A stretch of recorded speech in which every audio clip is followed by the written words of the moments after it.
Hello and welcome to Turtles Rising Podcast, the podcast where we're extremely excited about turtles. And we still have some episodes left to talk about. Hello, Yeah. Natty. Hi, I'm Em. And we have some episodes left from the bomb that dropped a while ago. 5 months, nothing, and then 4 episodes in a day, an hour-long marathon. That was exactly what my body needed. It was around the end of April. Currently, we're recording this on the 10th of May. And in 5 days, we will get, I think, 2 new episodes. I think it's an hour again, and I'm gonna explode. 4 hours? What are they doing? Are they just gonna drop an entire season on us in a month? I hope not, but I'm always happy about more titles. Yeah, I'm always psyched about getting more episodes, and I'm happy to get 2. I'm ecstatic to get 4, but I could also settle for 1. Yeah, we mentioned it in the last podcast that we had the extreme endorphin rush. Serotonin, yes. Endorphin, everything just right into our veins or through our eyes in the shape of tingles. And when the first episode, aka the last podcast episodes that we talked about, ended, I was not ready for more at all. I was still on the rush, and it just continued mercilessly. When we rewatched Air Turtle and Pizza Puffs earlier, I basically saw the episodes for the first time because my brain was still processing the previous episodes and still getting over the jokes and the laughs and all of that. And I watched the episode and I loved it, but I didn't really listen to it. So a lot of things when I rewatched it, I heard them for the first time. Disclaimer for everyone who is tuning into this podcast and hasn't watched up until this episode. We probably will mention spoilers for the overarching plot of the series. So if you have not watched the episodes, do it.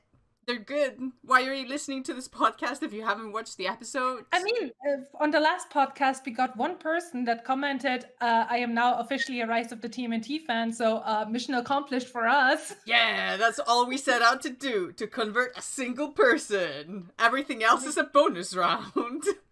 Yeah, I mean, keep them coming. But just if you are not familiar with Rise of the TMNT, but listen to this podcast because you're curious or something like that, then be warned, we will talk about spoilers about and references to earlier episodes, which might not make a lot of sense to you if you do not know the show. If you're just curious and want to see why we're so excited about the show, stick around. It's all good.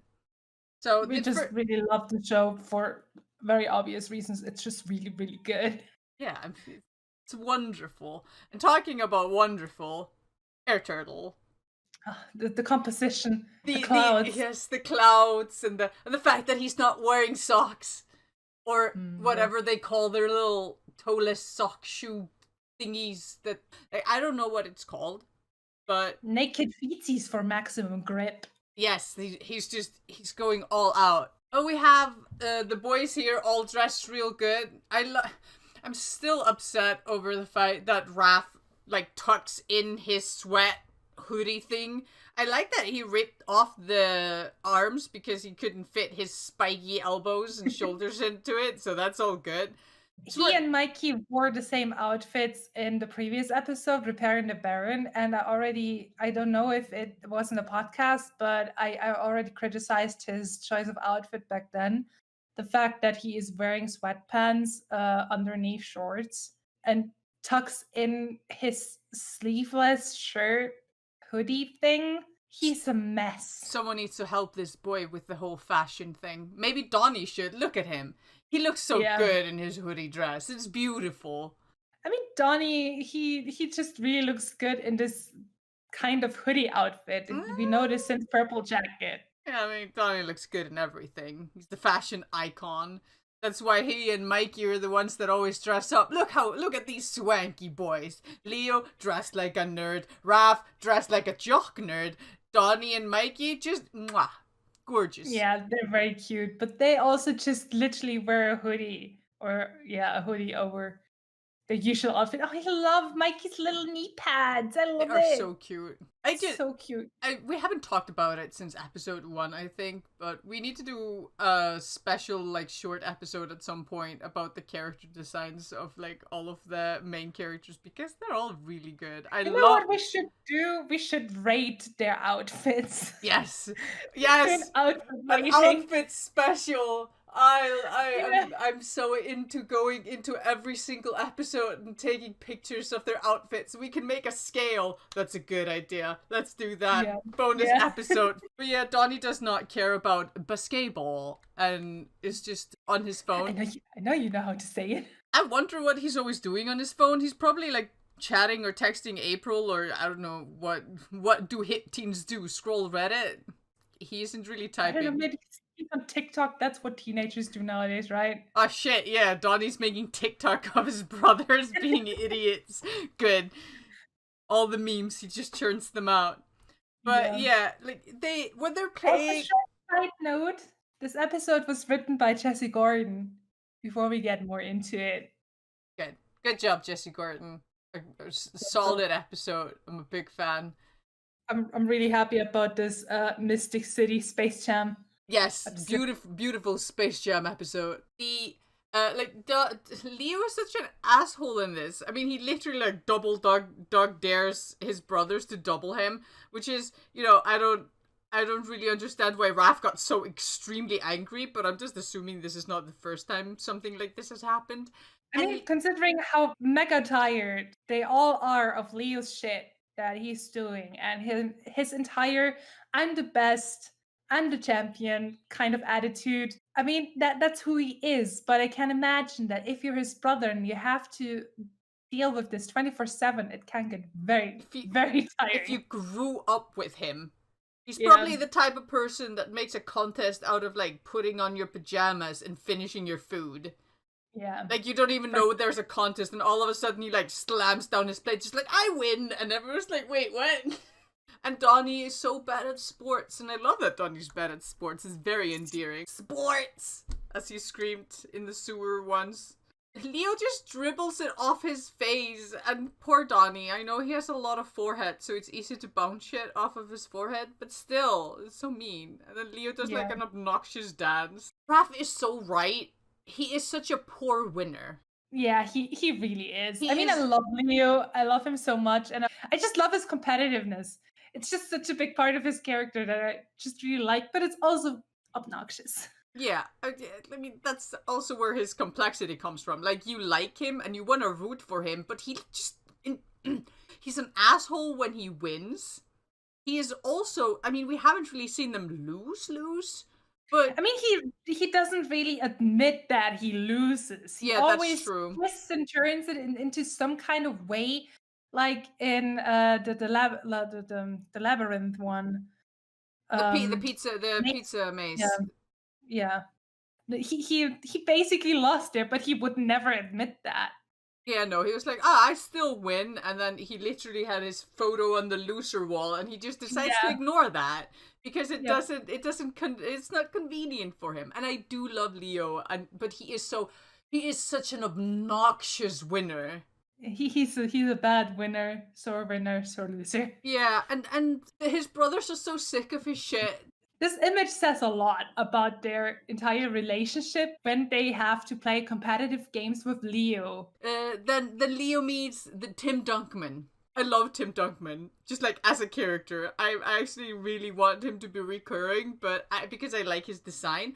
I also like his attitude and his hair and the fact that he has no problems just picking up a random green kid dressed like a dork doing a Fortnite dance alone at a basketball court. Yeah, you're just a weird green skinned guy playing basketball in the park. Yeah. But because Leo says like, oh, you want me to be like your front man who does the winning shot in play 7 or something like that. He has a very specific image in mind, probably from a movie.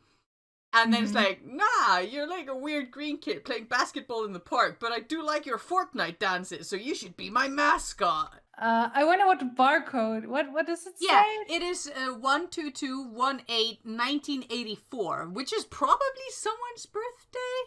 or some important date, because this is definitely an actual like date. Isn't 1984 when the Turtles? Maybe it's when the Turtles actually like were released for the first time. I just checked on Wikipedia, and so the Teenage Mutant Ninja Turtles Mirage Studios was 1984 until 2015. Ooh, maybe it's a reference to that. The comic premiered in May 84. May 84. I mean, this is definitely not May, because it's either January if we're going by American month first, then date. Mm-hmm. And so this is 8th of January 1984 that they're referencing here. Tim Dunkman is like the coach, the owner, and like he's a former basketball player who is now the head coach and the owner, and he's also a recording artist. So he has a lot going on. His team is called the Daves. Leo thinks that, your team's called the Vipers, right? And then we get an entire flashback to this guy named Dave who won the rights to rename the team and just said, like, I'm Dave. I'm Dave! I'm Dave! And everyone cheered, or like everyone, the 4 people in the audience cheered. Dave, by the way, voiced by Jack Rossi, who I looked up but couldn't really find another role. Dave's a pretty chill dude who is the Dave's biggest fan. I also like that in the flashback where I didn't take a screenshot of it, but in the flashback where they talk about where they show Dave actually renaming the Vipers to Dave's. There's the dude sleeping in the stands, and he's like still sleeping in the same exact position in this episode. So I just think that's, oof, dude needs to move. But yeah, the here in the background we see the lady from the wrestling episode. Jessica something. Yeah, her. Well, she's super cool, and she's doing the asshole thing where she puts her legs on the seat in front. And this dude is the grocery shop man bun dude. Yeah, the one that always tries to bring home his groceries, but never manages to. Or bring his groceries to a basketball game for some reason. He's just kind of chilling. Also, Jessica, all the other seats are free. Why did you specifically sit in that seat and put your feet on his chair? What a douchebag thing to do. There's so many other seats you could have. I mean, she just does have that kind of alpha bitch energy that, you know, like, she can't enjoy herself unless someone is suffering. So, you know, like, that's, I love her. The way she talks and moves, she's great. She's a wonderful character. Really fun small cameo here. Yeah, like they didn't have to put them in the background, but they did. I love Man Bun Guy. I'm glad that he at least got his groceries to the stadium. It's just sad that he probably dropped them when the whole fight happens later on. But yeah, the Daves are always losing. Oh, no. Winless and hapless, and look, they're just like face palming, and I just do not understand. He is a billionaire. Why doesn't he just buy better players? Good question, yeah. That's the thing you do, right? Like, you buy people in sports.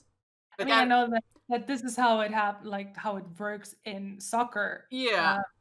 But I guess this is also a general thing. I don't know enough about basketball. All the knowledge I have about basketball is because of Space Jam, which I watched 20 years ago. So. Yeah, I mean, I'm pretty sure that he can at least bribe some people to be on his team. Yeah, for sure. Like, everyone's better than these guys. He says it himself. These guys are losers, and they constantly lose 0 to 25, apparently. I'm pretty sure with all his money, he could just bribe some people to be good at basketball and hire them. Also bribe some people to come be in the stands and be fans. Instead of hiring a random teenager in an alley to be the mascot.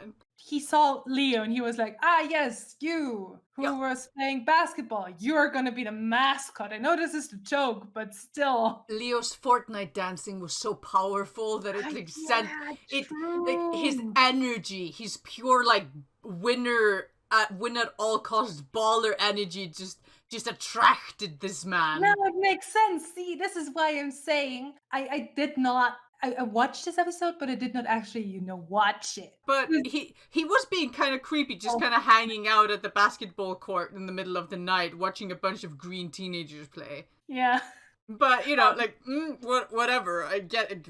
Weird. Also, he's just kind of alone. He's a billionaire who is super fucking famous. He has actual billionaire this time, not like in, Yeah, in Poor Man. In Breaking Purple, where the dude just said that his name is Billionaire. Like, this guy's an actual, gazillionaire or whatever he said he was. He's definitely a billionaire, and he's an eccentric billionaire who's just kind of all alone, hanging out at the park, no bodyguards or anything, no fans following him around, doesn't fear for his life. Like, he's pretty chill. He definitely has, strong baller energy. And then we get an introduction to Leo's Lucky Rock, which I have a feeling is definitely going to be a thing later. It looks like it has eyes. Look, little dot eyes. Yeah, it also looks strangely metal. It's very smooth and shiny for a rock. I mean, have you probably have seen rocks before, I assume. Oh no, never. I have never seen a single rock before. Ever.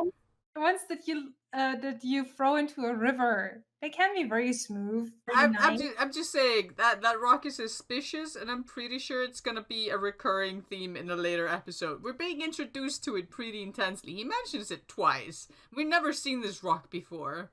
Maybe it's a mystic rock. I mean, we haven't seen Donnie scan it yet, so... No, and Donnie apparently just doesn't really scan things until it's too late. Yeah. But yeah, Leo tells Dunkman that, he found this lucky that gave him his mojo, so is this rock the reason Leo's an asshole? And if we take this rock away, will he stop being an asshole? Also, creepy extra finger! Oh yeah! What? Cartoon hand! Yeah, he has a suit and just a finger. I know that it's a part of the suit, but I wonder if there's one finger in a 2-finger slot. He moves all of them. I'm just saying, it's a creepy extra finger. Not really. I wouldn't have noticed that if you wouldn't have mentioned it. Yeah, that's just a hand for me until a moment ago, and now I'm just like. Also, I love that. Dunkman says, "Just call me the Dunk," and after that, Leo calls him Mr. the Dunk. I joke. It's so cute. He's like, "Oh, kid, call me the Dunk. All right, Mr. the Dunk." Oh, baby. Also, winning is serious business, okay? Yeah, Leo's being real serious. He's taking this seriously. Also, I say, and then I switch over to Leo in the Dave suit. This episode, I mean, we keep saying that about the animation. It gets better and better, obviously, since episode 1, since the very first episode. We've come a long way when it comes to quality of the animation. But this episode just has so many little subtle animation masterpieces when it comes to just Dave doing a little movement. Yeah. I love it. I absolutely love the fluidity and how dynamic everything is. And later on during the match, there is such a great sense of distance and space. You can really feel and see how big this basketball court really is. And it's just really amazing. The animation feels good to watch. I also like how they managed, I mean, this is all 2D, and these are all 2D characters, but at the same time, they managed to make Dave feel like a mascot in this. Mm-hmm. I think it's the dot eyes and, the oversimplistic, cheeks and the square hair, but if you would look at this screenshot without context, I don't think that you would actually feel like the Dave is a character rather than a mascot. Yeah, that's true. It's the exaggerated proportions, even though all of the proportions are exaggerated. I do like that his brothers did show up to cheer him on, I guess. He's an asshole. Did they show up voluntarily? Willingly. I mean, they don't look like they did. No. But I want to know what Donnie is doing whenever he's on his phone. Yeah, I mean, does he just, does he have people he's chatting with that aren't April? Because, when he's on his phone and April isn't around, I just always automatically assume that he's talking to April.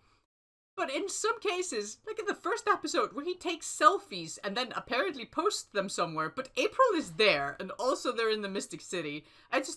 I like to believe that Donnie has a blog that has many fans, and they just kind of follow his shenanigans, and the turtles don't really need to hide, ever. That's my theory. A human face filter. He swipes to get sepia. He swipes to get the cat ears, and then he swipes again, and it's a human face filter. And he just looks like a very cute human doing radical shit, like beating up Drexum and giant robots, and everyone thinks he's just really good at editing photos.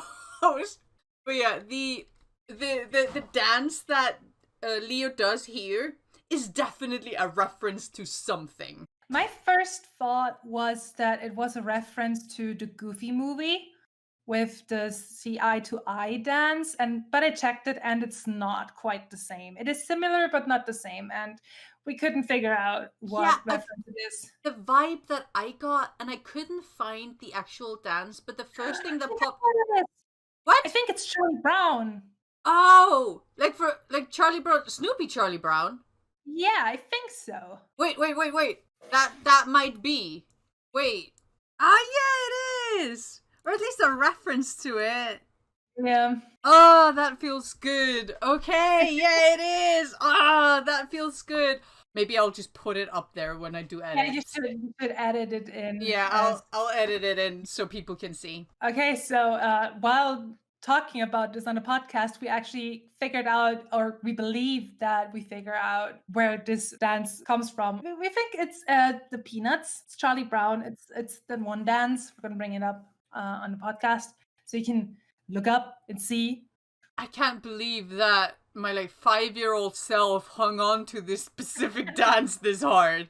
Man, my brain has room for nothing but animation in it. I mean, I think I saw it on GIFs before. Yeah. I guess I say GIF. I'm not one of those GIF people. Why would you say it wrong? Also, this is the arch, which looks extremely evil. I enjoy the screaming skulls on either side and the horrifying demon at the top. You know, it's a good luck arch. Doesn't this just ooze good luck to you? Oh, yeah. Oh yeah, it definitely feels like a good luck kind of thing, you know, like the lucky rock that Leo has, just bigger and demonic. This also has faces, so like the rock. That is true. The arch, like the whole thing that the arch, when they walk through it and become like basketball zombie warriors, is really creepy, and the sound design in this scene is insane. Something we usually really do not talk about is the sound design. It's amazing in this scene. Yeah, like the music, it's so different in this than it really is in the show, and it has like this creepy horror movie undertone, and all the other sounds are so exaggerated and like at the same time kind of realistic, like the neck cracking noises and the thuds of feet striking the floor. And, like, the way that they move with these dead eyes, it is terrifying. Yeah, the screenshots really cannot show how genius the entire scene is, because it really balances the edge of terrifying and hilarious perfectly. The animation is so funny, and the sound is so creepy. The imagery itself is just horrifying. The way that it all balances together into like this perfect mixture of horror and comedy is amazing. And here, this is one of those shots where I say it really conveys the feeling of space and depth so good. The perspective is amazing. I mean, this show does perspective so well. And it really utilizes angles and perspectives a lot, which I appreciate. I love the dynamic. Yeah, it manages to really capture the... This was so funny because he was just straightly floating. Yeah, he just jumped into the air at an angle and just like went straight to the side and then just dunks it. And like, oh, with this smile. It never blink. It's terrible. This was like... eyes wide open. Yeah, and then he lands with like a big slam, and you can really feel like how heavy he is. He feels like inhumanly heavy at that point when he hits the floor. And I just feel bad for the Knights. They're just like, oh yeah, we're gonna whoop the Daves. They've never won a single match ever. And then this happens and they just become creepy zombies. Like, these guys are not impressed. I mean, they are impressed, but also kind of confused. And when Donnie scans it, it has three tongues. Yeah, it's extremely mystical, or what did he Yeah, say? he said this thing is severely mystic. Yeah, severely mystic. Severely mystic. Which is the only appropriate way to describe this thing. It is severely mystic. Which means that because this gate is meant to create like warriors by making people walk under it. Like, I like to imagine that the original use for this was during wars and such, which is why didn't Draxum just use this and just make some turtles walk underneath them or whatever. But the fact that in the Mystic City, you walk underneath this gate, going like with like 3 tongues, and it just keeps doing this throughout the entire war. It's slightly distressing. And they're all gonna fight. Look at their poses.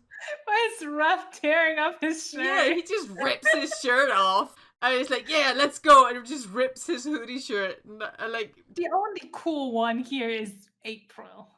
And then we have the character designs for all of these, when they get turned into yokai or like demons, then they actually all look really cool. I don't know what they're doing to the poor knights though. One of them I think the unicorn one is stealing a soul. The flying one is definitely stealing someone literally. Yeah. The big one yeets. And the snake one eats. That's why I'm just saying, hey, how about we get that Draxum Makes Mutant April episode? I want to see what you do with her character. Not a cat, please. You already saw that. Unless you make her like a really cool, like, mayhem style cat, that would be fine. But at this point, when I was watching the episode, I was just like, this is literally Space Jam now. But it's like a more chaotic Space Jam. Yeah. Even though Tim Dunkman's all for it. In this scene, the animation with Leo is so cute. And you really see, again, that this is a mascot character. And it's so well done. And I also, because, you know, maybe the reason why one of his fingers can go so extremely, for lack of a better word, flaccid, when he's gesturing towards his brother, is because there's no finger in that glove. He just pulls it out and the finger falls over because he only has 3. I'm just saying. The perfect joke. Yes, the perfect joke happened to be the one that we met along the way. Yeah. Like, I also like that once Leo yells at them that they're just angry because he's winning, and then, you know, Tim Dunkman doesn't care that they're demons. Mm-hmm. He goes basically back crawling to his family. They all just decided, hey, since Leo says that he's okay with this, we're just gonna let these demon people eat the other team. Because we never see the knights escape, but they're not really there later on. So I'm just assuming they got ate. Or escape. Yeah. I mean, I'm hoping they escape. But I don't remember them running away. Yeah, they just seemed perfectly content with all of that. I hope Grocery Store Man ran away as soon as he saw the whole thing with his groceries. Pretty sure he escaped earlier on. Yeah, yeah, I would also have run away if there was zombies playing basket. No, that's a lie. I would have stayed. I would have stayed if there were zombies playing basketball. I mean, there's nobody else there except Jessica, if she's still there. I mean, she's probably recording the whole thing. Yeah, to witness this amazing match. Yes, the match of a century. The Donnie calls Draxum. This is also a thing that I am so happy that they're doing. That now Donnie just casually calls Draxum on the phone, which means that A, Draxum has a cell phone now, and B, Donnie has his number and is comfortable just calling Draxum to ask about, you know, mystic stuff. This opens the door for so many good setups for the future. Now they can run into all sorts of overly specific, weird mystic shit, and just ask Draxum like, oh, what does this bauble do? Oh, you have to tell the truth for it to stop working. Oh shit! Turns out we gotta tell the truth about our feelings, or something like that. Like stuff that just by scanning it, Donnie can't really tell what the gate does. He's like, this thing is severely mystic. They don't really know what else it does. They would have to go to the library or ask a yokai or something like that. Yeah. And another thing, except it's not just what the thing does, it's also the history of the thing. Because Draxum knows about that. He tells us what the arch is. Yeah, and it's just so interesting because now we have basically a man on the inside with all of the mystic yokai shit, which is great because it's not only a perfect vessel for continued storytelling, but now we can bring in so many, instead of it being a person that's the enemy, like a cool villain design, we can just bring in a toaster that if you put in the wrong kind of bread, it turns evil, and like Draxum can just tell them about it. Like because now objects can be the villain of the episodes. And that's wonderful because it opens up such a big array of possibility for storytelling. Because, like, for all we know, let's say that Raph puts on a helmet. The helmet is evil. They go, oh, why is Raph killing everyone? And then they call Draxum, and then Draxum's like, oh yeah, no, that's a bad helmet. And Don's like, I figured that by scanning it. And it's like, yeah, no, like, it inverts your personality. Oh, okay, that explains a lot. And now they, like, have to get the helmet off by doing something. It adds a new layer of potential to the world, and I love that. It's like... Yeah, it's great. I absolutely love the fact that Leah's if you go between this face and this... Yeah. Also, wait, can you go back? Yes. Just a second. Donnie was holding the phone with his hand, but then it's his robo arm that smooshes the phone into Leo's face. Yes, good. It's great. Man, yeah. Draxum is such a good character. I love him as the lunch lady. Yeah, he's a great lunch lady. He doesn't miss a beat on that whisk. I don't know what he's making in the middle of the night, considering he works at a school cafeteria. But, preparing like Stace meals. Yeah, do lunch ladies really work until, like, post basketballs? Because that's harsh. I just love that he has the permission to scream. Yeah, also, he literally says to Donnie, as Donnie is talking to Draxum, he says, point me at the idiot. Yeah. Like, Draxum, like, point me at the idiot, and then Donnie smooshes the face into Leo's, like, smooshes the phone into Leo's face, and I don't know, it's just...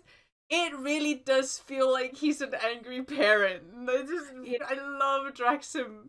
Yeah, I love that Draxum is a part of it now. When we watched the episode for the first time and this happened, I was just like, yes, Draxum, our man with the knowledge. Yes, it's so good. And then and then Donnie smooshes Leo's face to look at the thing as well. It's funny because it really does feel like the arms are an extension of Draxum more than Donnie just acting on Draxum's will. Then we get this one where like Leo's like, oh, I mean, there were some signs that it was evil, and then we have this, and I was like, oh, what a cool gate! It must have been really expensive. What are these metal playing demons? They're cool, there? That's what they are. Yeah, fair. This gate, this gate looks much happier here than it does in the episode. What was Leah's train of thought here? What was it? I don't know. He probably just went to the Mystic City and he was like, I need to win a basketball game. And Yoko was just like, I got you, bro. I mean, I thought he was like, or I think he was maybe like, yes, this has the right energy. Yes, right, the mojo. Yeah, it has the mojo they need. Yeah. And then this scene, it's just a tiny scene that really didn't need to be included, but Donnie's like, yes, this means that we must beat them in a game of basketball. And then Raph's like, Donnie, I know you know how to say it. We're on to you. And I'm just like, did he say it wrong on purpose? There are people who do that. Yeah, but why? Also, he just gets called out immediately and no one really reacts. So do they just go like, yeah, Donnie's just weird like that? I think, yeah. There's a streamer that we watch sometimes, and he once said he says things wrong on purpose because he wants to see people's reaction to it. I guess this is not the time or the place for that kind of bullshit, Donnie. I'm sorry. You know? Yeah. But that... Then the scene where Leo is trying to apologize to them and say that he's a bad brother. This is just gonna be a collection of good Leo faces that I took for a while. So good. He's trying so hard to say that he was a bad brother, and he's just like, he's gonna throw up and everything. And they're just so hopeful. Eyes are so shiny. Oh no. Even like they're all just they know that he's trying and that it's harsh for them. Even April is like shiny eyes, and this just solidifies her for me as a member of the family. Oh yeah, she's definitely their sister. Yeah. Like, just hardcore. It's lovely. And then he actually says that he's been a bad brother. And, and then redemption. And they're all so proud of him. Aww, their face. Look at April. Oh, Raph is so proud. They're all so happy. Aw. Yeah. Oh, it's so cute. And then they hug because they're good. Look at Hugs them. are amazing, and I love that the show has so many hugs. Yes. I cannot get over the amount of hugs. I mean, it's not enough. It's never enough. There should be at least 2 or 3 hugs in every episode if you can squeeze them in. But the amount of hugs in this show are just so satisfying because we really do not get to see them that much in cartoons. Mm-hmm. And like just good casual hugs. Yeah. They don't have a specific emotional reason, let's say. Like there's a big emotional event, like someone almost dies or something like that. There's a big danger, and then they hug. It's really just, yeah, we're proud of you, we love you, hug. Yeah, it's like all is forgiven, and then Mikey grabs April's arm. I don't really know why, but you know, like you just grab. Just close the circle, Mikey. It's fine. Mm-hmm. And then they're gonna be ballers. Look at them. They're so cool. Still hugging. They are badasses. They are so cool. They're so lame, but they're so cool. I love them so much. Look at these siblings. They're so good. Mm-hmm. Mr. Dunkman. No, Mr. the Donk. Yeah, Mr. the Donk. Yeah, Mr. the Donk. He also walks underneath the arch and gets a really cool design. I really like that he gets to be like a Cyclops. Mm-hmm. It's just so cool, and also hilarious because basketball kind of depth perception dependent. Yeah, he's just so good. He doesn't need depth perception.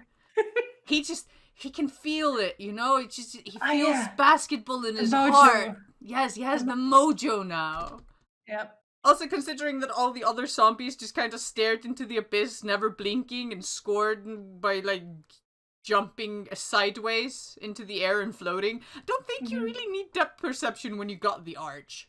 Yeah, fair. That is very true. And yeah, then this is, like, super cute that Leo wants Donnie to take the winning shot at the end, and like, everyone, including Donnie, is like, are you crazy? Yeah. This Donnie shit.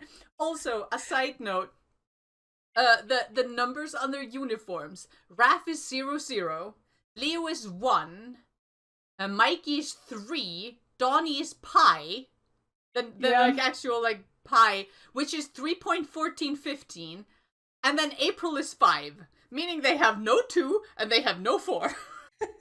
They just decided to skip 2 and skip 4. Mikey could have been 4. Why isn't Mikey 4? That makes sense to me, but no. I mean, Raph could have been 2, but he's 0. What? Yeah, he's 00. He's 00, by the way, because he is above 1. Leo is number 1. That means Raph is 00 because he's like above. No, he's better than 1 because he's the leader. And then Donnie gets to be pi, which is the Knights had a shirt that said pi on it, like the actual like thing. Like they just kind of got it. It's magic. And April gets to be 5, which is cool. I also love how Raph's shirt barely fits him, and it's almost a crop top, and it's like stretching really hard over his shell. Yeah. And Donnie just gets to have his goggles on, no problem. It's fine. And then we get an entire montage of Donnie being shit at basketball. Yeah, he is not good at sports. No, I think he focuses too much on the hilarious jokes that he says. Such as, boom goes the dynamite. It's awful. Oh, no. All awful. And then we get, like, he's good when he's fighting against babies, and those children don't care about the green dude. I love how satisfied he is with himself here. Yeah, he's proud of himself. He actually managed to do a basket thing. Also, he can do the splits, which is good. I can do the splits. Yeah, no, not that hardcore. The poor children. Yeah, those children are probably traumatized. I'm just assuming all humans think that they are just cosplayers. I mean, children in particular would not care about that one way or another. No. But yeah, there's just some dude that appears on their basketball field, which is specifically made for their age group. And then this dude just appears, dunks the ball, and is like, yeah. Yeah. I did it. Yeah. Oof. I'm so proud of him. He did it, though. Yeah, he did but then Leo says that he believes in Donnie, and Donnie's like, your confidence is giving me confidence, and my heart. Yeah. Donnie is so bad at everything when he gets excited. Have you noticed? When Donnie gets excited about things, he stops thinking logically. I know, that's so cute. Do you have another example? Yeah, for example, when he was gonna hang out with Splinter and went to the fucking car rally Doom thing that he didn't figure out. Like, when he gets excited, he does not think, in general. It's like a thing he does. He gets really excited about things and then just doesn't pay attention to, like, logic. It's, like, I'm sure that I could come up with other examples if I thought about it a little bit harder. It's true, because on the Demolition Derby, Mikey saw all the warning signs. Yeah, and Donnie ignored them. He completely ignored them. He really just clings to the good things, and he wants to be excited and doesn't care anymore then. Yeah, when he gets excited, he does not care. It is very cute. I know, it's very cute. And here I mean, Leo definitely did believe in him. Yeah, he did. And like, look, here you get, like, the number one, and Mikey's dabbing, that boy. Donnie gets to have pie on his shirt. I get, is Mikey dabbing? Yes. Yeah, he's dabbing. Mikey's dabbing. I get why April is 5, because she is the unofficial 5th Ninja Turtle. Yes. Donnie is pie because he's an absolute nerd. Yeah, he's a nerd. I don't get the rest of the numbers. I mean, Leo makes sense because he wants to be number 1. Yes. Raph wants to be better than 1 because he's the leader, so if he doesn't get to be number 1, then he's 0-0, which I get. Fair. Mikey should be 4, technically. But, I mean, like, it's all good. They're just cute, that's what they are. They are lacking a 2 and a 4. I don't know if that matters in basketball. They're a team. That is true. And then Donnie fails the shot so bad, even though it looked like it was going to work so well. Like, he threw it, and everyone was like, yay! And I was like, oh, does Donnie get to be cool? And no, he does not, and Leo manages to save him by dunking it. Yeah, because he knew that this was going to happen. And this, again, for me, shows that he is going to be a good leader, because he knows his brothers. He knows how they work. He needs to be able to put himself a little further in the back and not always have to be the one in the spotlight. This is Leo's greatest flaw. This is his arc. He needs to be the winner all the time and the best all the time. And he needs to be the one that does the cool thing. But in this case, he did the best thing he did believe in Donnie. He believed in him still being shit at basketball. Yeah, I mean, he specifically says, just because I believe in him doesn't mean that Donnie's magically good at basketball. Yeah, which I think makes sense and is also kind of what is it called? A nod towards the entire, if you believe hard enough, you can do it trope. Yeah, I mean, like, if you consider the fact that in the part where they were locking up Shredder, like post-season finale, when they were, Leo literally says, like, do you believe in me to Raph? And he was like, I do. And in that episode, Leo's plan worked perfectly fine because he knew exactly what all of his brothers would do.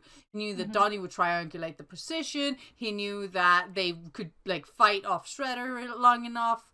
And like he knows his brother's strengths and weaknesses. The thing is that he just does not want to be leader because it means putting the team first. And he just doesn't want to do that.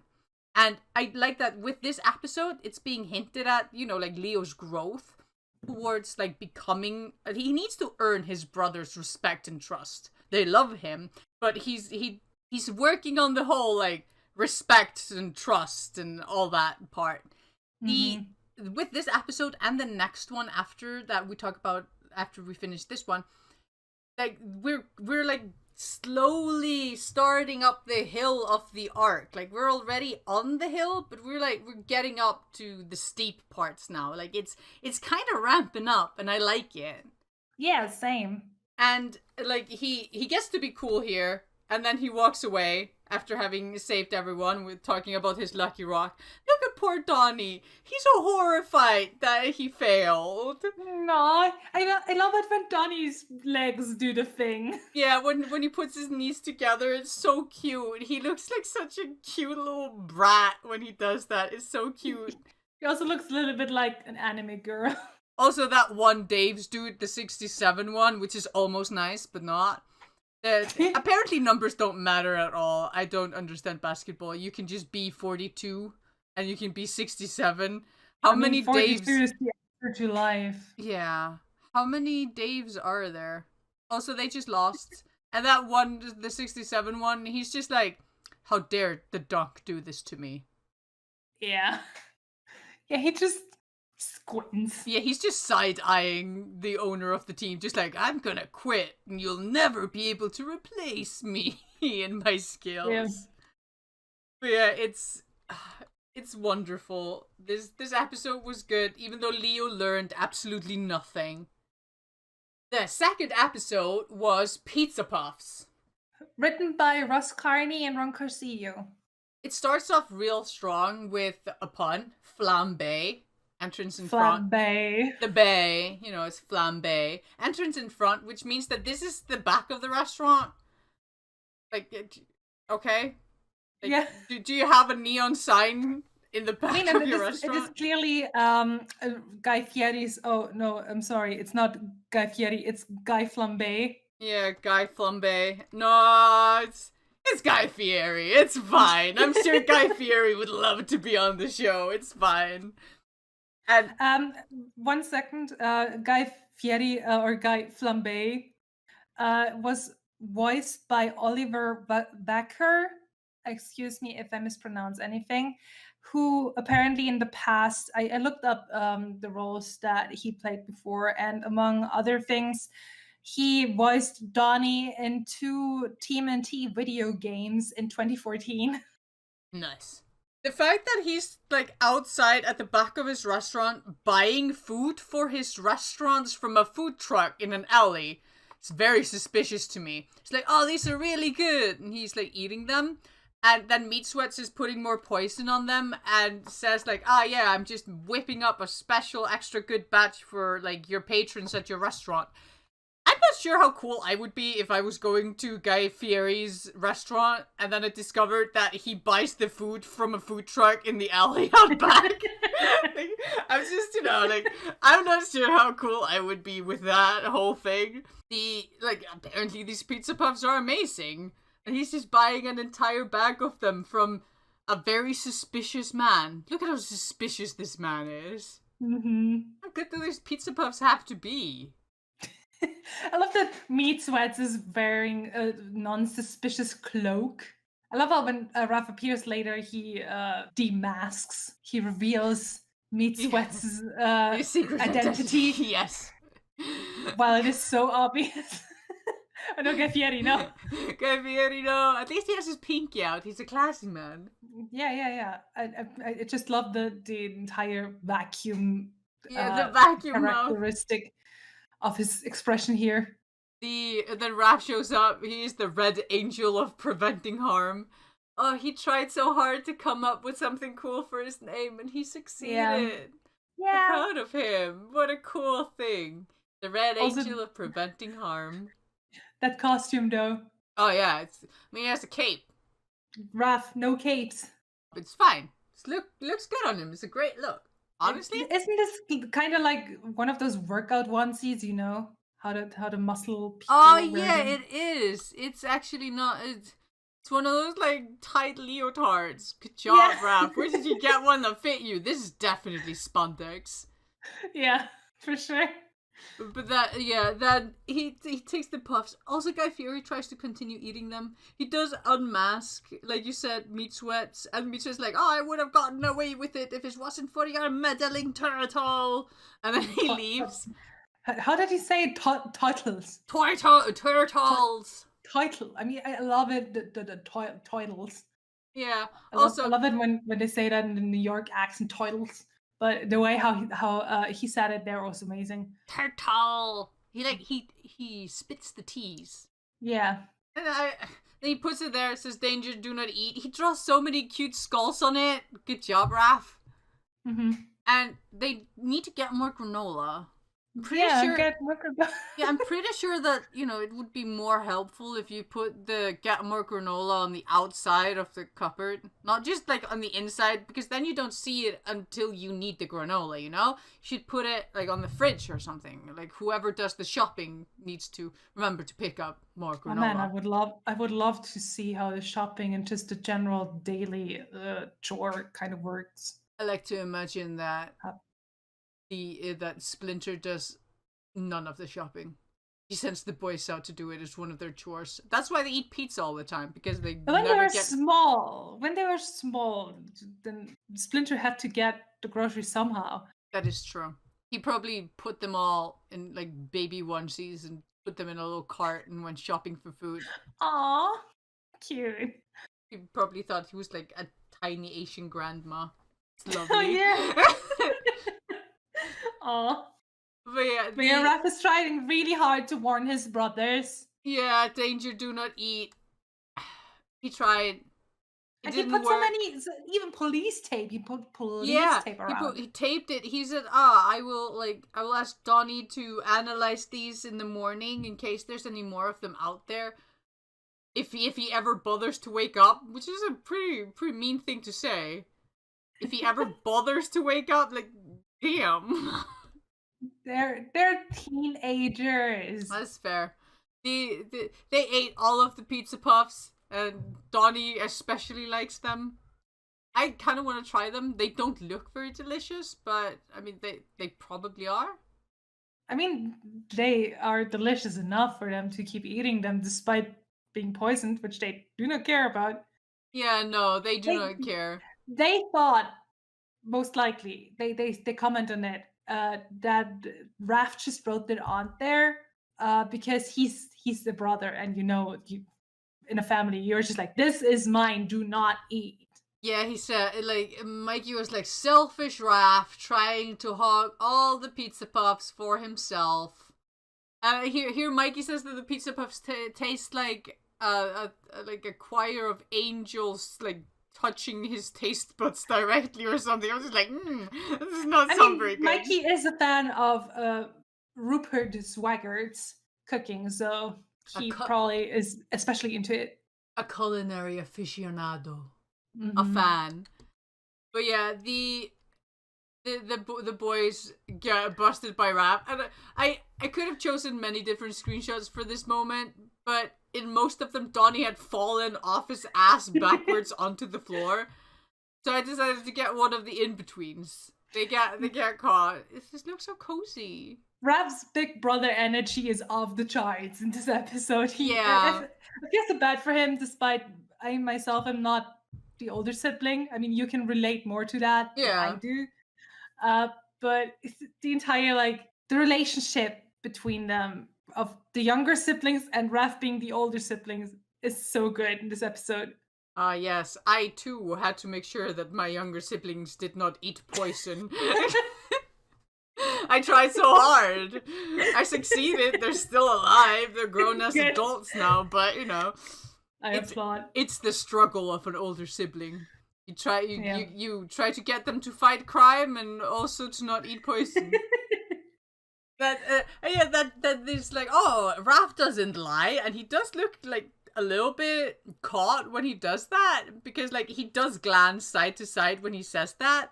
And while I do believe that he doesn't lie all the time, I'm pretty sure he does lie to his brothers. They do pick out two very specific examples, which is Donnie's like, oh, you tell us that training is an hour early because you know that we're gonna be late. And then Leo is like, oh, you told Mikey that if he didn't take out the trash, a trash monster would eat him. I love how their personalities are so obvious in just the screenshot. Mm-hmm. You can look at the screenshot and you kind of know their personalities already. Yeah. The whole telling people that danger, do not eat, this shit's poison, don't eat it, to hawk it to himself. I'm sure Raph has done that at some point. Yeah. You know. The entire thing, I commented on about this on Twitter already, is I love how in episode 2, Origami Tsunami, Raph was the one that had to be stopped he was the one that ate the what is it called? The sausage. Bologna. Bologna paper. The bologna paper. And then also at the end of the episode, there was the foot soldier, the paper foot soldier made of the bologna paper that just crumbled and was very gross, and the others were just like, Raph, no, don't eat that. And Raph's just like, I'm gonna eat that. And they're like, oh, no, don't do. Oh, he doesn't. Oh. It's either character development or the fact that Raph sees nothing wrong with eating bologna that has been thoroughly fondled by the foot soldier man and thrown towards them. It was basically on the floor. I think that's a kind of hilarious thing though, because Donnie is like, oh yeah, gross, it was on the floor. Yeah. It's he eats it because he eats it despite it being poison. Yeah. And Raph eats something when it was on the floor, would eat poison. Yeah, it is actually like very, very sweet. And also I love this mission chart. Raph is doing a great job. Leo is doing a horrendous job. He appeared to a half mission. Yeah, Donnie's doing an okay job. Mikey's doing his best. Yeah. How did Leo show up for half a job? Like, did he just kind of show up and say, alright, peace out, you guys, and then just go? Yeah, most likely. Maybe that was a grocery shopping job. Grocery shopping mission. Yeah. And he went there with them, and then he got lost and did something else. Yeah. That or they went on a mission, and then at the very end, Leo showed up, basically stole whatever the mission was, and then was like, I did it! And then went home. Yep. That definitely sounds like something Leo would do. Show up at the very end and go like, we did it, you guys! Thanks to me! I don't think the others would give him a star for that, though. No. I'm just assuming Raph is the one that hands out stars. Yeah, Raph would probably still give him half a star because, yeah, technically you help, but it's kind of bad. But, whatever, half a star. Yeah, Raph is too kind. Yep. His face is amazing. Snapper turtly. I love the veins on his neck. This is a great frame. So bad. Oh, he's so scary. Even Mikey and Donnie are like, oh. Yeah. It's so funny. This is like old school horrifying animation funny. Oh, it's so good. The way how the expressions are pushed here definitely does remind me of Ren and Stimpy days. This is very good. I just had to take a picture of this face because it's gorgeous. And then we have Leo who's just sweating. It's like, I'm only sweating because my hand's on fire. It's fine, Leo. You're a teenager. You sweat. It's kind of what happens. Yep. And then Leo turns into Sans Undertale. Yes, Sans Undertale. And Megalovania starts blasting in the distance. Yeah. And Mikey has jelly bones. You know, I love how Mikey is emotionally so smart, but in episodes like this, you just see that he's actually still a dumb teenager. He's so dumb sometimes. A baby. And I do admire the fact that Mikey is so chill about the whole Jellybone thing, because he just is like, Raph will fix it, which is, you know, the whole like part of the episode, but he just relies so much on Raph. And Raph is just trying his best, and he's so upset here. I love the way that his nose is just furrowed a little bit. It's so cute. Such good faces. Oh my god. Yeah, this episode has amazing faces. The thing is that Donnie was so close to being competent the entire episode. Like, you really do see how Donnie is 3 stars, Leo is half a star, and Mikey is like 2 stars in this. Like, the chart really reflects how competent they are in this episode, because Donnie's like, oh, that's a lot of mystic, he says when he scans the pizza puff, and then it's like, oh, I better take this to the lab and whip up an antidote.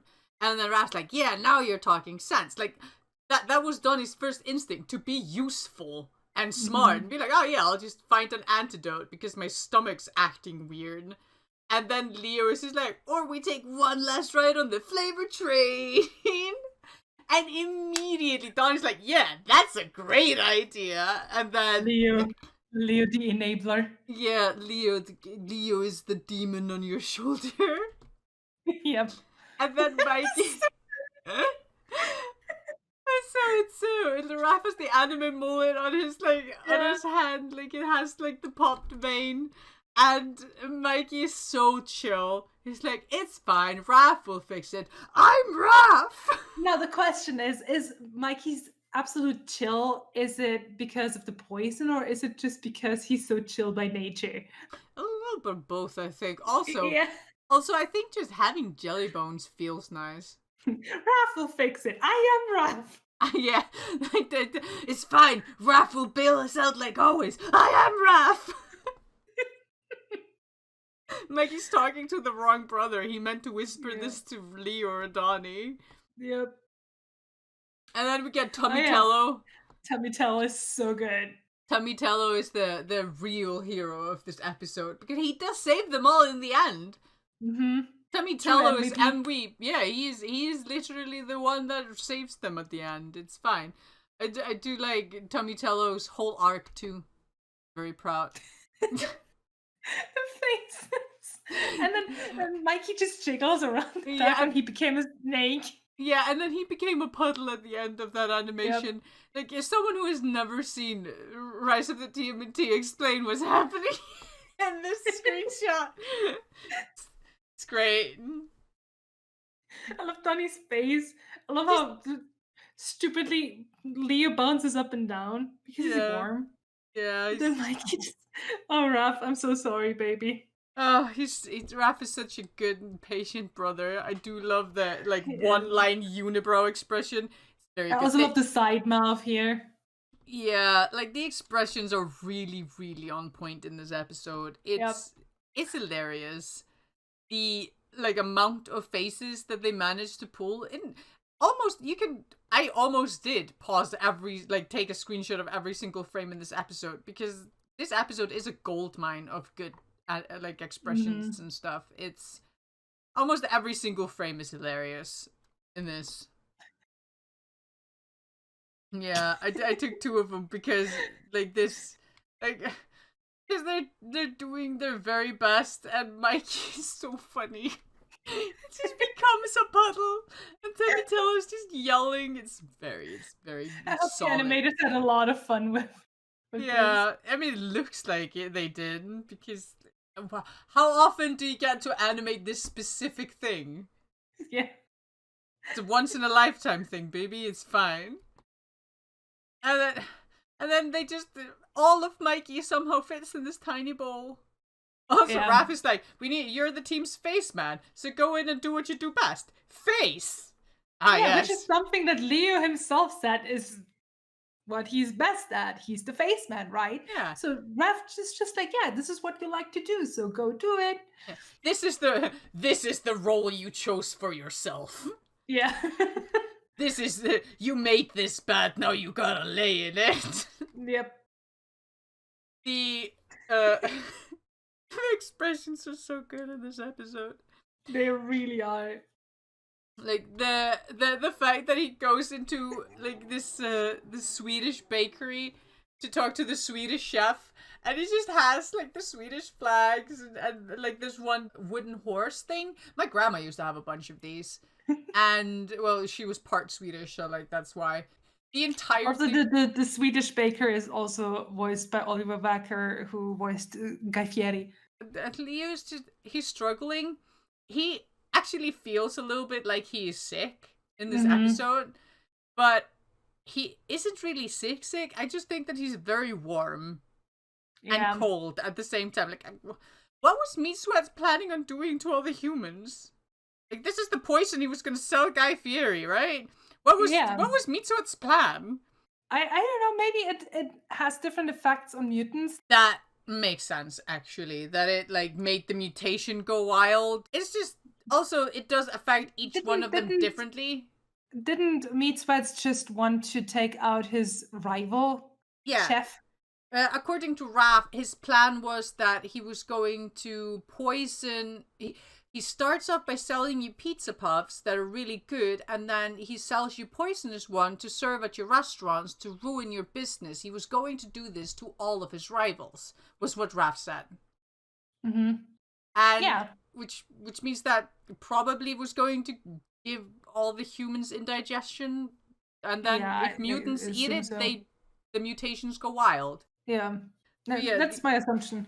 I love that they duck away from the boom. Also, Donnie is really good at dodging. We know that from earlier episodes. Yeah, that's Donnie's skill. He's really good at not getting hit by things, which is good for, a soft shell. Yeah, also good for the general lifestyle that they have. Yeah. Also, Johnny has a smell you later. I love the pun.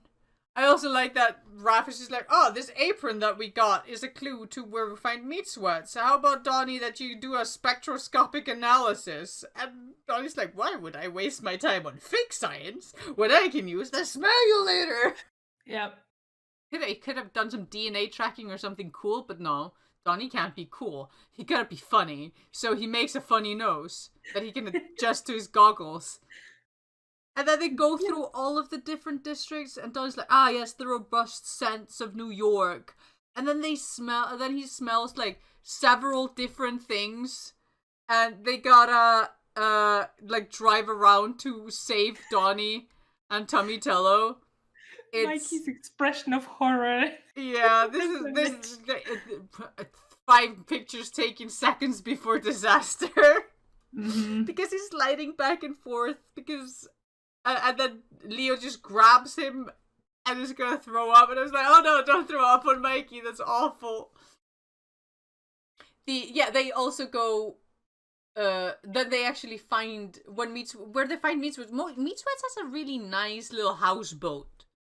I guess Meat Sweats has a lot of nice everything because he was like a successful TV chef. Yeah, Gordon Ramsay probably has a lot of money. So Rupert Swaggart probably has a lot of money. Like, this is most likely, but everything that he has also always looks kind of shady. Yeah.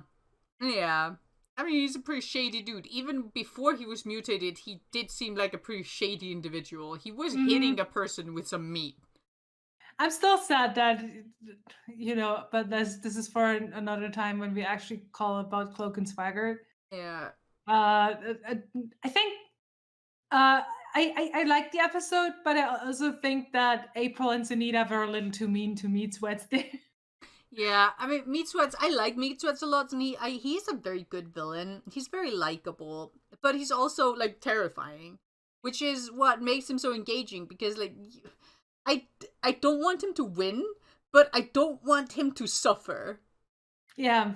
But yeah, that Meat Sweat shows up, and I like that Leo trips in his own puddle of sweat.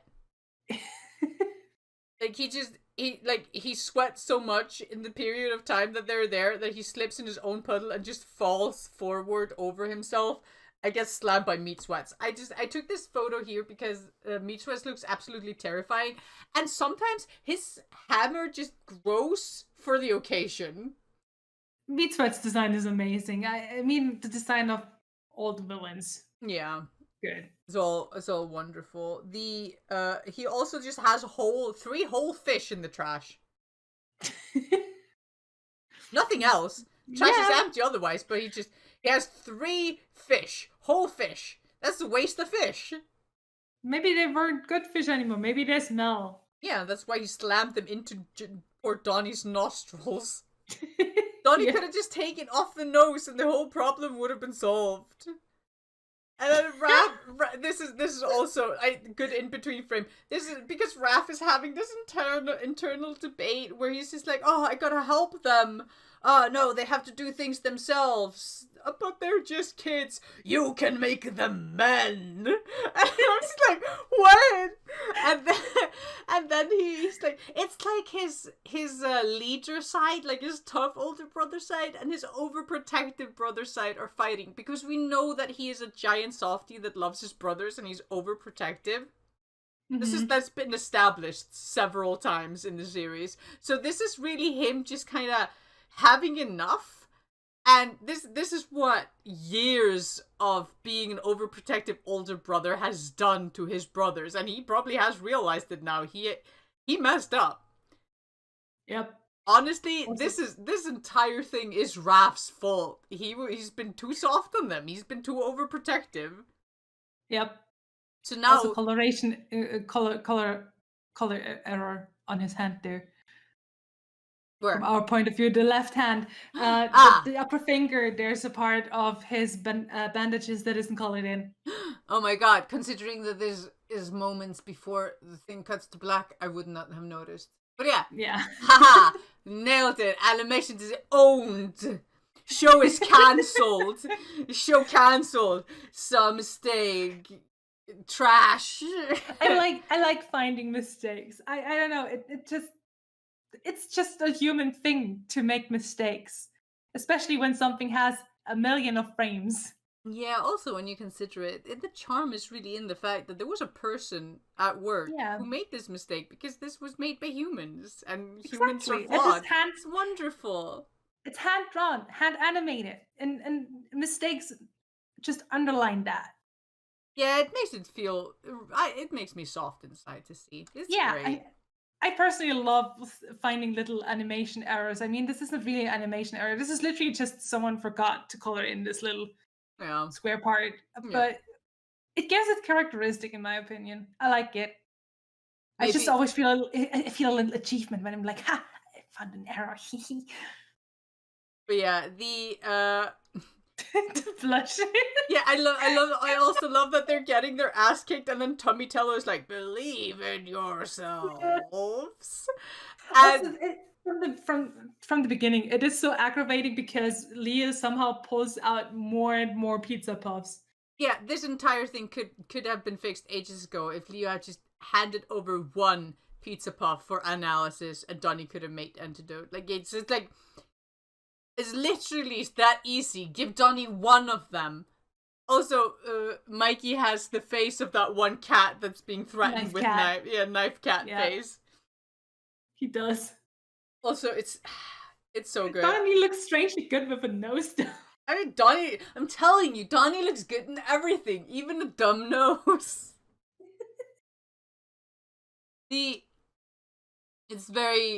It's very nice. This whole scene. Also, Donnie's just holding a bowl of his brother, and Leah does a little blush because he's been found out. It's like, also, that Tummy Tello goes, I believe in yourselves, and Donnie says, Tummy Tello is right, and suddenly becomes super fucking competent. Yeah. It's like, Leo, give me the rest of your pizza puffs, and then he just grabs them from Leo's butt. Like, I don't know where he got them. He just kind of grabs and pulls, and is... The entire scene is just literally listen to your gut. Yes, it's gut feelings. Mm-hmm. And then, yeah, they fight Meat Sweats. And shoot... the pog face. Yes, it's a good face. I'm telling you, all the faces in this episode in particular are golden. Amazing. Just so good. And, yeah, he uses Mikey as Taking them back just for a second. Hmm? I think... This face for Donnie does only work because he has the fake nose. Yeah. I don't think I mean I would have to try it. But I don't think this would work as well if you didn't have the nose. No, it's because of the nose and the goggles on. All of his features are so exaggerated that he can get away with an extra exaggerated mouth. Yeah. Yep. Like it's really, really good. Like now that you mentioned, that's so true. He would not have been able to. Yeah, because because if it didn't have a nose, then technically the part that the upper lip is right now would be his snoot, would technically be his nose. But because his nose is like a physical thing on his face in this particular scene, his lip can go like higher up without basically distorting his features into like a horrifying mess. Exactly. Oh, this is the one and only time they could have pulled off this face, and I'm so glad they did.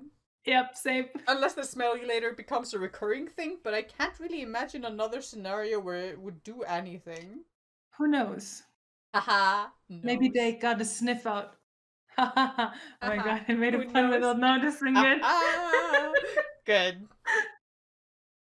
But yeah. He uses Mikey as a slingshot, slingshots the pizza into his face. It's such a good. I'm telling you, going through this episode frame by frame was horrifying. It was so hard. It was so hard because I wanted to take so many screenshots because it's so funny. It's good. The entire. Also, this is like the second. A third time even that Meat Sweat gets something flung into his face. I mean, he's a chef. He should eat things. Isn't that the whole point of making food? Yeah. But yeah, his mutation is completely different from the boys. Like they all have very different kind of mutations, and he gets a different one too, where he just has a bunch of tiny little piggies showing up all over. And then Donnie says goodbye to Tommitello. I'll always be with you. Yeah, it was an honor serving with you, Tommitello. I'll always be with you. Aww, that's good. Tommitello, the best mutation they could have gotten. It's very good. Yep.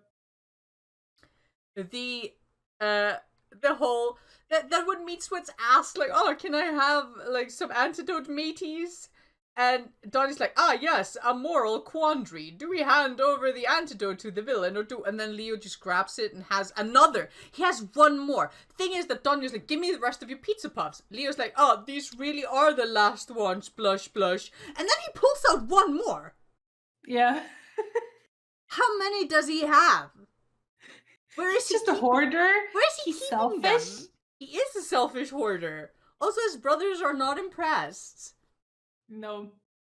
Also, we wanted to talk about the delivery of one of the lines that Meat Sweats does here, where he says, what does he say? He says, a fun fact about Pizza Puffs this episode, because Meat Sweats has such an insanely distinct way of speaking. Russ Carney actually tweeted out that in Pizza Puff, Meat Sweat says, serves you right for monkeying with my plan to ruin my rival's restaurants, where he rolls the R's in the back half. And as a longtime Leiden fan, Carney did most of the scratch dialogue for his roles, and trying to mimic the way that he speaks, and he rolls his R's for all three words. And then he says, when John finally came in to record, he took a few swings, then I bribed him with 10 if he could roll those R's. He agreed, and I walked into the booth and dropped the $10 on his lectern. He did the rolls perfectly, and after the session he demanded I take my chump change back. I don't work for tips, he joked. What a guy. Such a cute fun fact. Yeah. Oh, I guess the other lesson is that you should be yourself and not try to be Johnny Rotten. But it also did a pretty good job. I would have loved to hear Russ Carney try to roll those R's. Ruin my rival's restaurants. Like yeah, I think it's not something for us. It's kind of normal to be like that. We can do this because I'm German, and in my part of Germany, it's very common to roll the R's. You're Icelandic; it is very common in your language to do that. In Icelandic, you basically only spit the T's and roll the R's. Yeah, that's basically all we do. Yeah, but I think for some English speakers, it is kind of a difficult thing to do because the R in English is, the R kind of sound. And yeah, so it's not something that everyone can do. Yeah, Which is, for me, is fascinating because I can do it so easily. Yeah, like it's also funny because he specifically, when he was doing the scratch dialogue, he says that he rolled the R's on both ruin, rivals, and restaurants. So he says ruin my rivals restaurants, which is just, if you think about someone who doesn't really know how to do that, trying so hard to do that on scratch dialogue that he knows is not going to be used for the episode, that's hilarious. Yep. So I was just like, why did you try that hard? But I mean, like, that's just kind of the mood with this show. I look at everything in the show and it's like, why did you guys go so hard? You didn't have to, and they just shrug because they just go this hard. That's because they can. Yeah, because that's the mood of the show. That's the energy, the mojo that the staff brings to the show, and you can feel it. You can really feel like the love and the fun that they have with the show. Yeah, and this is what I love so much about Rise of the TMNT, because you can really feel that creating this causes, like, it's made with joy. It's made with fun. It's made with love. Made with love. Yeah. And it's great to have a little look into the behind the scenes through little fun fact stories shared on Twitter. So thanks for tweeting this out, Rose Carney. Shout out. Had a lot of fun with that. If you have a recording of yourself trying to roll those R's, I'd love to hear it. But yeah, then we get Meat Sweats, and I really like this scene because Meat Sweats is terrifying when he's running towards them in this. There's a lot of like weight and energy in this scene, and they didn't include a background, which they didn't need to do. It would have made the whole like feeling of motion and weight so much less impactful if they would have also included, because the boat is not this long. He did not have to run this far to get to them. The boat is small.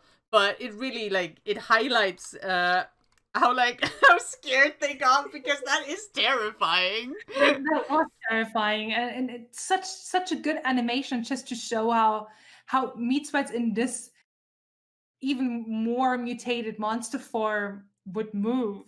This is another case of they wouldn't have needed to do this, but they did it because it's cool, and yeah. But yeah, then he gets stuck in the door, and the boys make a face. Mikey. What? I love that Leo and Donnie basically make the same face, but Mikey is just this soft bean.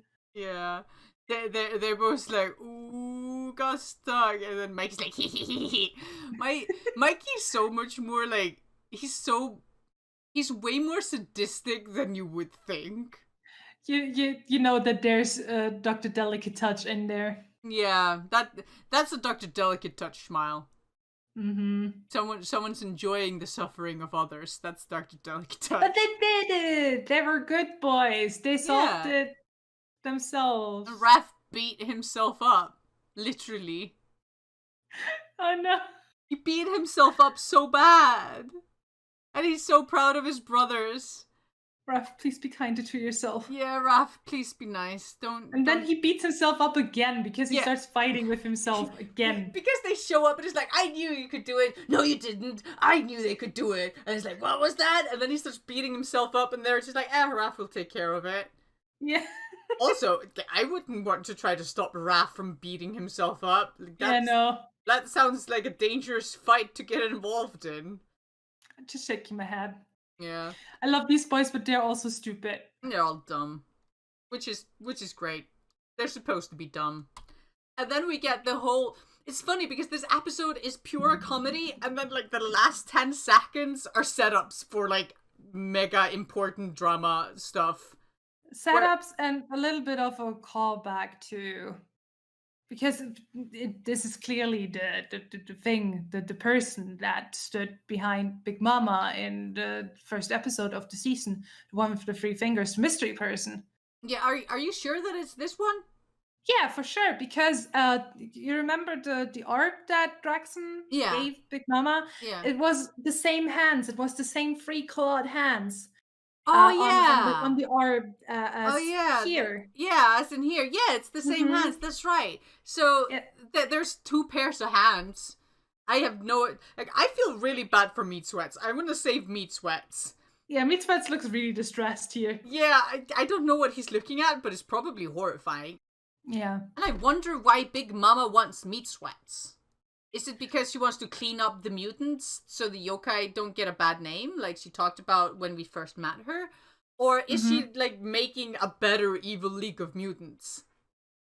I mean, the question is this similar to the Evil League of Mutants when Draxon stole all the villains to fight with him within the episode? This is just like overarching kind of plot. But this is for sure the mystery persons kind of thing, because the mystery person also has like the three fingers, which is why people speculate that they're a turtle. Which I don't think so. I I am mean, still Meat Sweats also has three doubting. fingers and he's not a turtle. Yep, exactly, and that they have like a turtle shell. But I still think that they look a little more insectoid to me. Either way, I could be completely wrong. But in this, I'm sure this has something to do with the orb that Draxon gave Big Mama, insane in the Mama train, And as a payment. now that Draxum's on our side, we can know exactly what it is, how to fight it, and why she wanted it so bad. So it's good that Draxum's on our side now. So he can help us fight whoever this is that is terrifying. What a way to end the episode. I'm curious, super curious to see what's gonna happen next week on Friday when we get another Teetle Bomb. Yes. Oh, I'm excited. I'm both hoping and not hoping that it basically directly connects to this scene, because I'm concerned about Meat Sweats and I want him to be safe and, you know, fight the Teetles another day. But what if Big Mama is grabbing all of their villains and then they're just like, oh, there's literally no one to fight. What's going on? So what's happening? So let's go fight Meat Sweats. No Meat Sweats. Oh, let's, like, if she grabs Repo and everyone, like, too, that would be interesting. I'm so into Big Mama being the main villainous force in this arc or in this season, because she's always been, like, really good, and I very, very, very much enjoy her. And I'm excited because she is, well, Draxum was more of a mutate human, like, his whole villain thing was kind of human flavored, because it was so human focused on New York and the surface. While Big Mama feels more like she's gonna bring in, like, magic and stuff from the Mystic City and, like, use that as a fighting, like, thing instead of, you know, just mutating people like Draxum was doing. We also don't know what actually happened with Shredder. Yeah, well, I mean, she said that she was putting him in the prison dimension, but it definitely did not look like she was, like, handing him over to any authorities. She also said at the end that she changed the conditions last minute.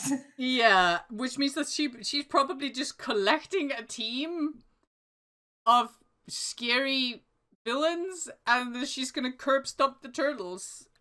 The thing is that I don't know what her, like, deal is. I know what Draxum wanted to do. Why would she want to curb stomp the turtles, though? Yeah, that's the thing. Like, I don't really understand what she is really up to, because with Draxum you kind of knew what he wanted. His ultimate goal was to destroy humanity. I don't know what Big Mama's ultimate goal is. I can only imagine that we might actually find out something more about the Stonehead leaders of the Mystic City. Also, there must be a reason why Big Mama was on the surface already. Yeah, maybe she was banished? Who knows? I can imagine that this might be something between Big Mama and the Mystic City. I mean, she does have the whole demon train that's, like, on the rivers of New York. She has that huge thing on the surface going on. So if she's, like, the boss of the surface, it's, you know, I'm just very excited about Big Mama, and I'm pumped to see where this is going. One way or another, it's gonna be fun, and I am so looking forward to new episodes. And yeah, talking about the episodes always fun and nice. And we're also really happy that people enjoy these podcasts. Yeah, I mean, like, it's it's fun to hear people gush about things you like. Yes. It is. But all gushing aside, yeah, that's the episodes. That was Air Puffs. As in Air Turtle, yeah. Air Turtle and Pizza Puffs is Air Puffs. Yep. Very, very good episodes, and at first glance, filler episodes, but none of these episodes is really a filler, because every time a character either learns something or something important happens. Yeah, I mean, it always carries over. Mm-hmm. You know, like it's a little bit like it's a little bit like you look at an episode, and if someone says like, "Oh, is this like an important episode that I need to watch if I want to be up to date as soon as possible to like see the season finale or something?" I would still be like, "No, you kind of have to watch all of them." Do I really have to watch Snow Day? Yeah, you kind of have to watch Snow Day. It has. I mean, Snow Day especially. Yeah. Snow Day is this kind of a bad example, because in Snow Day there's something important happening with Ghost Bear. Yeah, that's the thing. That's what I'm saying. That if someone tells me like, "Oh, do I have to watch this episode?" Yes, you have to watch all of them. There's no episode that is like not important to the plot. Yeah, or where there isn't some callback either through a background element, Easter egg, or in what is happening. There's always some reference to older and previous episodes, in one way or another. And if it's just a character development, yeah, this show is very good. I stand by my statement that this is the best animated show that I've ever seen. Yeah, it's very, very good. It is definitely it is. Like, I would have to really sit down and consider it. But yeah, no. Like, my previously best cartoon show I had ever seen in my entire life was Gravity Falls. And Rise of the TMNT, I think it's, personally, I like it more than Gravity Falls. Yeah, same. I mean, I love Gravity Falls, and we are still thinking and considering to do a general podcast about animation and animated series in general, where we could maybe then talk about Gravity Falls at some point. I need to talk about cartoons in general, just like all cartoons. I love cartoons, but when there's more time, we will keep you guys updated. Yeah, but right now, my favorite cartoon is by far Rise of the Teenage Mutant Ninja Turtles. So yeah, this was Air Puffs. 2 very good episodes. I am so pumped for more episodes next weekend. It feels good to be out of hiatus.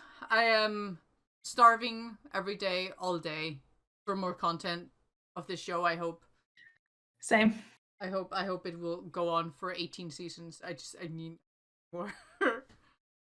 So, yeah. But thank you all very much for listening to Turtles Rising once again. We are so happy that you enjoyed the podcast. And yeah, we have a Twitter. It is turtles_rising. And if you enjoyed the podcast, give a thumbs up, subscribe to the channel to stay up to date when there will be new episodes, which we really try to bring out more frequently again. But sometimes the podcast is just really cursed. Okay, everyone who's listening, stay healthy. Yeah, wash your hands. See you next time. Yep. Bye-bye. Bye.